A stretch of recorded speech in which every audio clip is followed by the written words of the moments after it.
Sini Uni ajarin buat teman-teman di rumah cara masak ayam goreng balado ala rumah makan nasi kapau yang ada di Bukit Tinggi.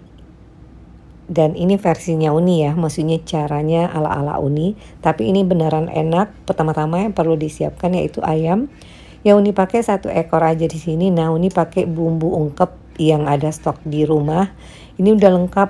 Pokoknya nanti bumbu ungkepnya Uni catat di deskripsi ya. Boleh pakai bumbu ungkep masing-masing aja sih sebenarnya, nggak mesti wajib persis sama ini. Yang penting ada daun jeruknya agak banyak dan juga daun salam. Kalau serainya ini langsung haluskan dengan bumbu ungkep lainnya. Tambahkan merica, kaldu ayam, dan juga tadi bumbu ungkepnya karena udah ada garam jadi ini nggak tambahkan garam lagi. Lalu ini tambahkan air. Nah airnya agak banyak dari biasa kita mengungkep ayam ya. Karena di sini kita lebihkan nanti airnya akan kita pakai juga. Dikira-kira aja sampai terendam seperti ini teman-teman. Setelah itu kita tutup, sebaiknya ditutup kalau ada penutup. Dan tunggu sampai ayamnya empuk kurang lebih antara 30 sampai 45 menit tergantung besar kecilnya ayam. Nah setelah ini jangan langsung kita goreng tapi biarkan dulu airnya dingin ya. Sementara itu kita siapkan untuk bumbu halusnya ada cabai merah, bawang merah dan juga tomat. Cabai merahnya di sini Uni kasih tahu jangan sedikit karena nanti menyusut dan juga ayam itu dia menghisap, maksudnya itu ya menghisap cabai ya. Jadi lebih banyak dari biasa kita memasak untuk balado. Untuk lainnya ada tombak bawang, ada rimbang juga di sini. Ini khasnya pakai 2 itu ya teman-teman, dan juga daun jeruk.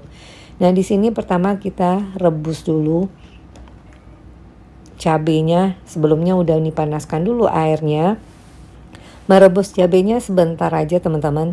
Nanti kalau sudah mulai ada aroma menyengat keluar, aroma cabenya itu pertanda udah cukup, langsung matikan apinya dan angkat. Itu membuat langu dari cabenya udah hilang ya. Yang penting cabenya nggak sampai lembek. Teman-teman bisa kira-kira ya, dipegang itu masih keras tapi warnanya masih bagus. Dan selanjutnya ini kita haluskan, boleh pakai chopper juga di sini. Tambahkan garam dan juga tambahkan bawang sebagian aja dulu, dan ini kita haluskan. Nah ini kita nggak perlu pakai tenaga untuk menghaluskannya karena udah direbus sebelumnya sebentar, jadi gampang untuk menguleknya gini. Nanti kalau udah mulai agak rata seperti ini, tambahkan sedikit demi sedikit bawangnya. Nggak usah sampai halus bawangnya. Kalau yang pakai chopper lebih baik langsung aja sekaligus ya.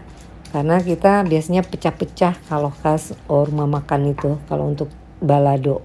Untuk selanjutnya tomatnya silakan dipotong-potong karena ini kecil, ini pakai 1,5 aja. Tergantung teman-teman, tapi kalau bisa jangan terlalu banyak ya. Kalau terlalu banyak nanti terlalu lembek, hasil baladonya juga nggak enak. Jadi bisa dikira-kira. Nah ini udah dingin sempurna. Setelah itu kita tiriskan ayamnya. Jadi bumbu ayamnya itu meresap ke dalam daging ayam. Kalau langsung itu biasanya boleh aja, cuman lebih enak tunggu dingin dulu. Lanjut setelah itu kita panaskan minyak dan goreng ayam yang telah kita tiriskan tadi.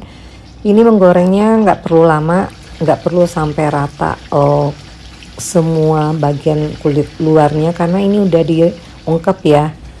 Cukup seperti ini ya teman-teman. Jadi masih ada kelihatan sedikit yang masih kayak diungkep gitu. Jadi kalau ayam balado itu khasnya jangan sampai kering. Selanjutnya setelah ayam kita tumis terlebih dahulu tomat. Biarkan sampai layu tomatnya, ini wajib sampai layu ya. Supaya tahan nanti sampai besok pun nggak basi. Selanjutnya tambahkan bumbu yang telah kita haluskan tadi. Jadi kalau jenis ayam, dendeng itu wajib lebih banyak dari biasa kita memasak baladonya. Itu dua-duanya menghisap minyak dan juga bumbu. Jadi wajib, misalnya ini kurang lebih ini pakai 1,5 ons. Tambahkan daun jeruk di sini, lalu bumbu ungkep tadi airnya kita saring, tambahkan ke dalam tumisan baladonya. Ini sampai terendam seperti ini ya teman-teman, seperti berkuah begitu. Nanti tambahkan sampai ya kurang lebih berapa ya, 250 ml atau 200 gitu boleh. Nanti pakai api kecil aja, ini ditunggu sampai bumbunya juga menyusut ya. Tambahkan di sini ini pakai sedikit micin dan juga kaldu ayam. Lalu udah mulai mendidih seperti ini, tambahkan rimbangnya dan nanti dimasak aja dengan api kecil, sekali diaduk sampai nanti airnya itu udah nggak begitu banyak kelihatan. Dan di sini option, kalau mau sedikit ada rasa asam-asamnya boleh tambahkan cuka makan sedikit, tapi kalau yang nggak suka silakan di skip aja. Jadi selanjutnya tambahkan terakhir itu tombak bawang atau bunga bawang. Dan kalau sudah semua pas, koreksi rasa dan air rebusan tadi sudah menyusut juga, dan tombak bawangnya udah pas menurut teman-teman ya kematangannya. Ada yang suka layu, dilamain aja sedikit. Langsung setelah itu dicampurkan dengan ayam dalam keadaan panas seperti ini. Jadi bumbunya itu meresap ke dalam daging ayam juga nantinya. Langsung pindah ke piring saji seperti ini. Yang penting intinya jangan pelit bawang merah, cabai merah. Dijamin bumbunya enak dan juga sama air ungkapnya itu jangan terlalu sedikit ya, sampai tergenang. Udah deh, selamat mencoba ya teman-teman. Semoga bermanfaat. Terima kasih telah menonton. Dan sampai jumpa lagi dengan resep yang lainnya. Assalamualaikum.